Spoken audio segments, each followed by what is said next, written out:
The New York Yankees traded for utility man Amed Rosario from the Washington Nationals yesterday, trading right-handed pitcher Clayton Beeter and Dominican Summer League prospect Bram Martinez for the rental infielder slash outfielder, kind of a utility man at this point. We'll talk about Rosario, his fit with the Yankees, why the Yankees brought him in, and what this signals for the future of potential Yankee moves as we continue through this deadline. My name is Ryan Garcia. This is Fireside Yankees, and with the Yankees making an addition for someone like Amed Rosario, who is going to help them against left-handed pitching, who provides them more depth off the bench, there's a lot that could end up happening here with how the Yankees end up attacking the deadline and attacking their pitching staff. They did not trade their core prospects to get McMahon or Rosario, and it's going to leave them room to add some pitching. But what does Rosario himself bring to the table? Well, the Yankees currently have a .262 average, a .342 on base, and a .452 slugging percentage against left-handed pitching, so they've hit very well. In fact, they lead all of baseball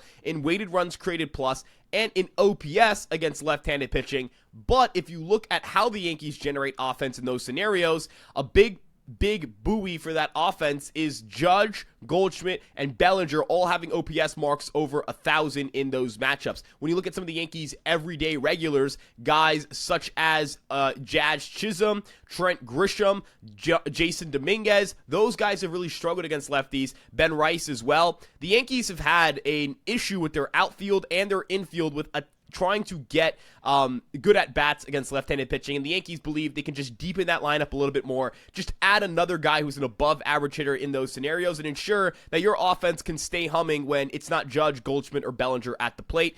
Stanton as well is someone who you can trust against left-handed pitching, although I know that last year he didn't really hit them all that well, and this year he's been a below-average hitter in those scenarios, but I trust him in those matchups, so yeah, I think he'll end up hitting in those scenarios. With that being said, though, Amed Rosario has killed lefties. In his career, he has a .799 OPS, a .298 batting average. He is a really, really good stick against lefties. He's got pretty good raw power, not great game power, but good raw power, and that allows him to pick up base hits and doubles and, hit for a decently high average. He's hitting about .260 this year. He's hitting .270 this year. His career average is .273. He's always been a solid average hitter. Not a lot of slug, not a lot of on base, not a lot of plate discipline, but good contact abilities, good bat-to-ball skills. And again, he's been doing more damage on contact this year than in previous seasons. His average exit velocity has jumped up from 86.9 miles per hour to 91.2 miles per hour, and that is coupled with an increase in bat speed from 71.2 miles per hour to 73.3 miles per hour.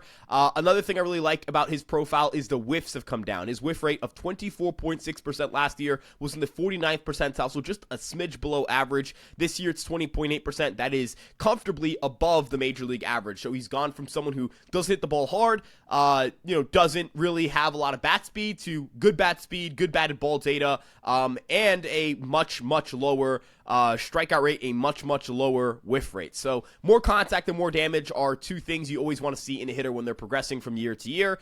He has pretty decent speed still. I know his sprint speed has declined dramatically from his days in Cleveland even. He was a 96th percentile sprint speed guy.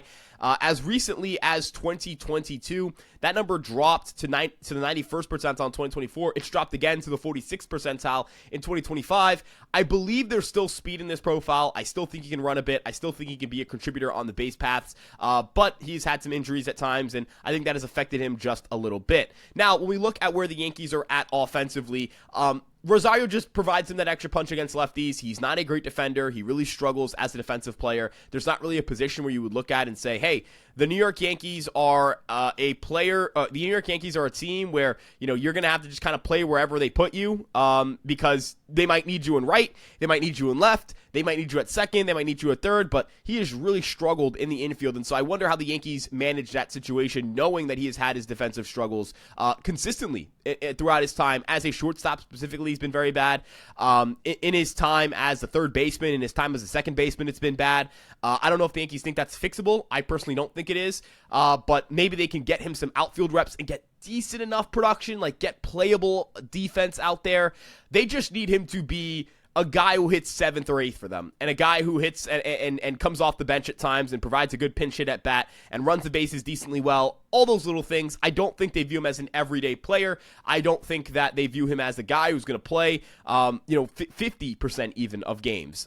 He may appear in 50% of games. Maybe he comes off the bench, but he is not going to start more than 50% of games for the New York Yankees. Again, it's going to be against lefties. It's going to be coming off the bench, and that's a fine role to have because, look, Oswald Peraza sucked at that. Oswald Peraza, no disrespect to him, he put up a negative 0.7 WAR in that role. Amed Rosario is roughly a, replacement level, slightly better than replacement level player in that role. I'm sorry, but I'm going to take that upgrade. That's an over a 1 WAR swing at a position where now you have a guy who can come off the bench and pinch hit. Now you have a guy who can step into a game and you see a lefty come out of the bullpen and you've got, let's say, Ben Rice at the plate, or you've got even someone like a Ryan McMahon at the plate. You can now go and bring out Rosario off the bench and try and get a good at-bat. Again, lefties, he kills lefties. He murders lefties. That's his game. That's always been his game. I wonder how the bat translates to Yankee Stadium because he is pulling more fly balls now. Before he had kind of that opposite field power that I thought would work at Yankee Stadium.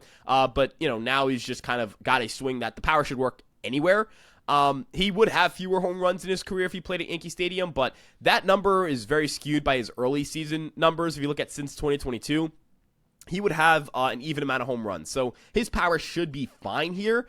And I like the idea of the Yankees bringing in someone who's a good athlete and seeing if they can improve the profile at all. But if he just remains a guy where, hey, you just bring him off the bench every now and then, he's a situational player, he's a short side platoon player, that's fine. What I do love is in his pinch hitting career, he's had 62 plate appearances as a pinch hitter, hitting .368 with a .419 on base, a .509 slug. That's good for a 162 weighted runs created plus. This year, he has had 9 pinch hitting appearances. He's had 4 hits, all of them singles, so he's 4 for 9 in those situations this year.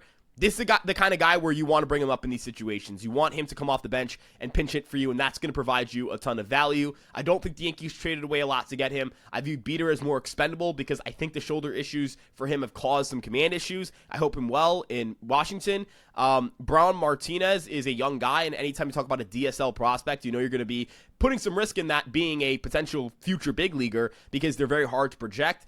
And the last thing I'd like to note is by keeping the farm system intact, everything is now focused on improving the pitching staff. The Yankees need to improve their pitching staff. Their bullpen has the worst WAR in baseball since the start of June. It's a catastrophe. It's disgusting. It's gross. And I'm going to go as far as to say, every day the New York Yankees play a game without making any improvements to their bullpen is a day they will lose. They have, I think, almost no chance of winning today against Zach Wheeler. Their bullpen sucks. It's not good. It's not a competitive group. There are like 3 guys in there I trust, and that trust isn't lockdown trust. It's just I think they can give me a scoreless inning.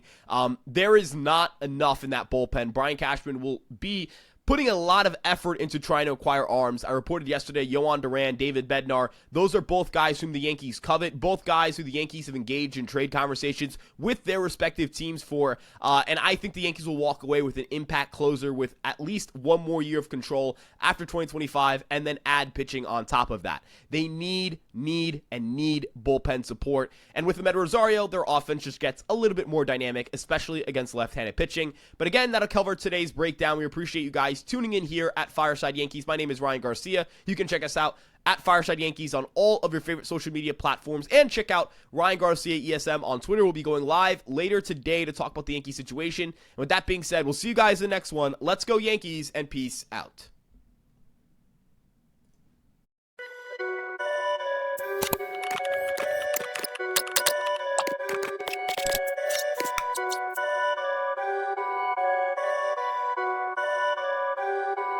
Perfect.